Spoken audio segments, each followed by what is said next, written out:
welcome back to another episode of Wine by the Bay TV. I'm your host, George Bachara.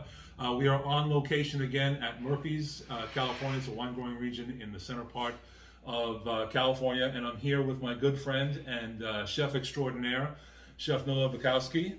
Thanks for coming in and joining us today. Yeah, absolutely. We imported him from Oregon.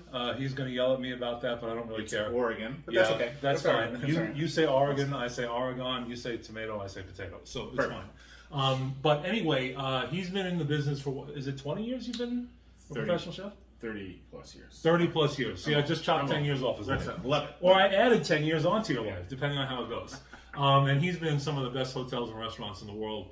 So he's going to drop a little knowledge on us. He lives up in Oregon right now, and he brought by a little Pinot Noir from Dundee Hills. But before we get into the wine, I just wanted you to tell everybody out there a little bit about yourself and what you've been doing. So, as you said, I've kind of been in the industry for over 30 years.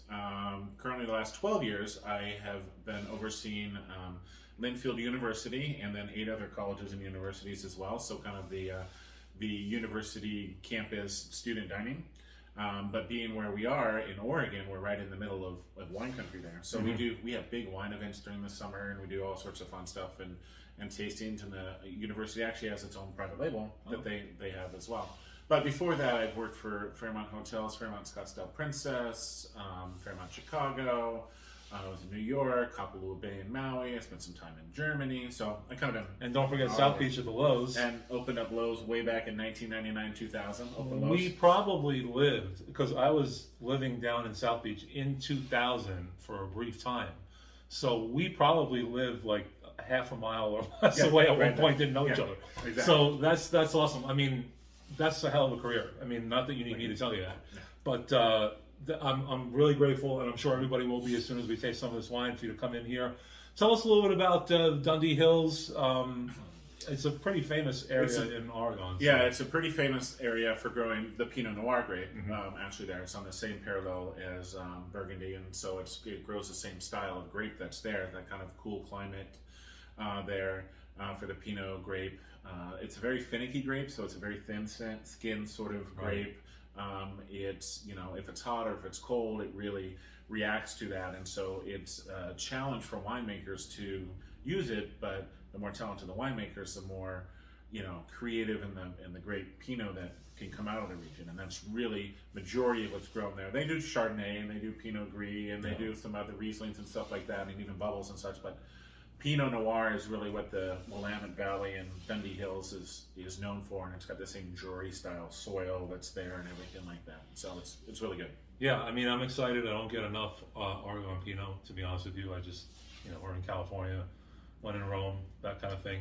But I'm really excited to give this a try. We tried a little something yesterday that you brought, well, 2 things that you brought, and they were really exciting, really good wines. So I'm excited to give a little bit of a review. This is readily available in stores. So you didn't get this direct from the winery, or maybe you did, but you can get it elsewhere. Yeah, so this is Archery Summit's 2016 Pinot Noir Dundee Hills. So this is their mainstay wine. Their kind of intro, kind of larger volume that they do that you can find. I'm sure you probably actually find it down in stores down here and a bunch of different places that's there. So it's not a super unique one, but it's kind of their sort of signature Pinot Noir from Archery Summit. So as usual, we try to keep the prices down so it's accessible to everybody. I would say that in this case, this is another one of those wines where you want to have a little bit. By the way, I'm getting a nose full of bouquet right now, so that's very exciting. This one is, what did you say, 75? It got roughly average? 75 average, and that's also too part of it because it's a 2016. Right. So you're probably the new 18 vintage, or 19's not out, but 18 vintage is probably 60. Right. So it's the higher end sort of. Sure. But I think when you taste it and smell it, the complexity is worth it. Yeah, like I said, it hit me right in the nose, like just from pouring it, not even thinking about it. So that's good. Did you say 14.2 alcohol by volume? 14.1. 14.1 alcohol by volume. So, I mean, I don't think that's out of control for a Pinot. It should have a little bit of structure, which is what you want, obviously, but I don't think it's going to be disgustingly awful. So like you said, you got that, as soon as you poured it, you got that nice floral nose in there with it. Some cherry for sure. Yeah, that kind of classic sort of nose, like cherry, raspberry, little light oak in there, kind of that classic sort of Pinot. Now, I'm too stupid. I didn't bring a white piece of paper because usually I have one. So can we borrow your piece absolutely. of paper? And of course not. There we go. Well, We let's can just go take a with look at it. Go ahead. Yeah, you can go. So It's definitely like a darker fruit. I wouldn't say it's browning yet, even though it's a 16. It's got a little bit watery towards the rim, but nothing crazy. It's exactly what you would think of a Pinot. Maybe like a black raspberry color. Would that sound about right yeah, to I you? think that's a great. Yeah. A little bit of acidity on the nose, but not a whole lot. See, it's so good. He's already in it.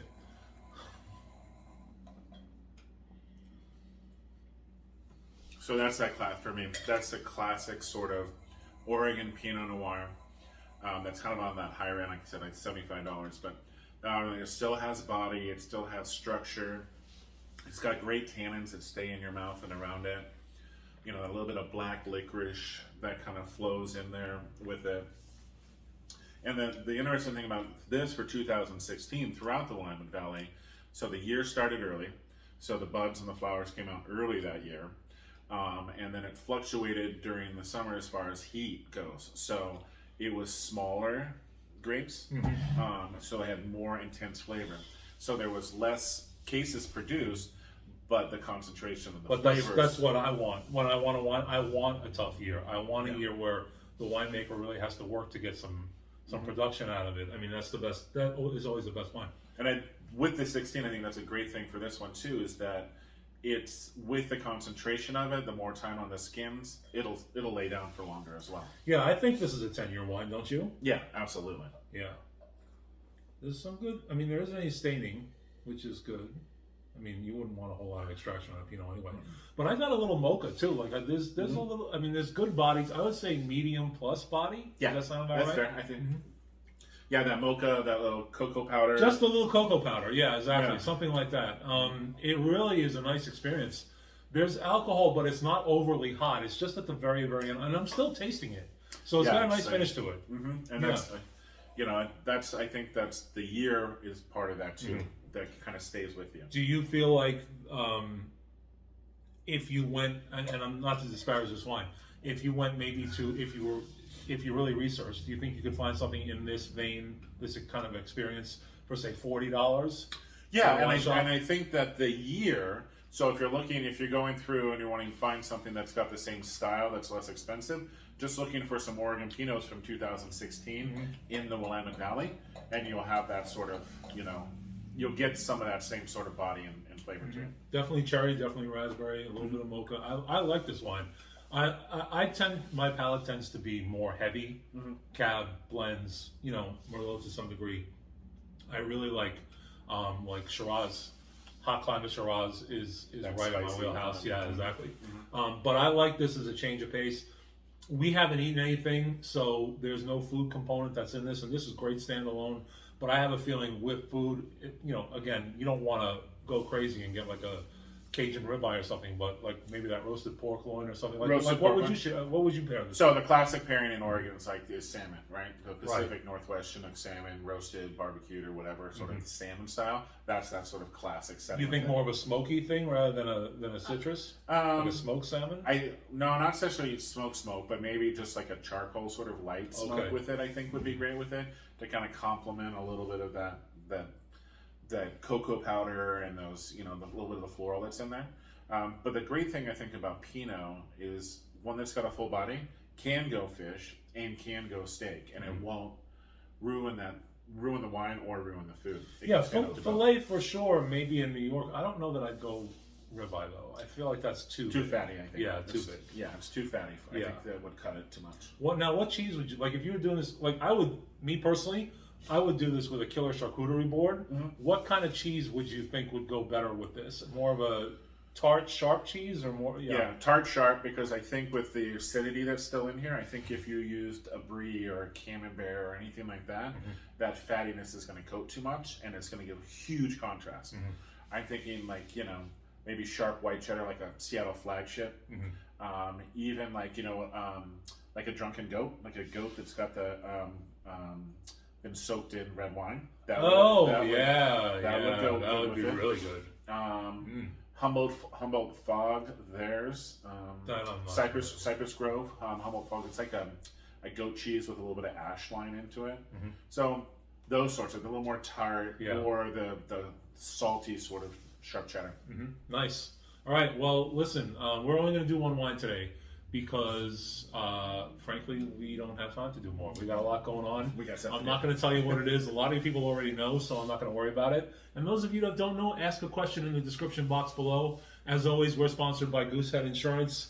The new Wine by the Bay t-shirts are available. I'm going to do a contest probably maybe next week or the week after. I hate to make promises because then a good guest comes along and then I kind of screw up my whole idea. So coming soon to a theater near you. Let's just leave it at that. That's good. So that's Noah. I'm Chef Noah. I'm George. It's Wine by the Bay TV, and we'll see you again soon. Cheers. Cheers.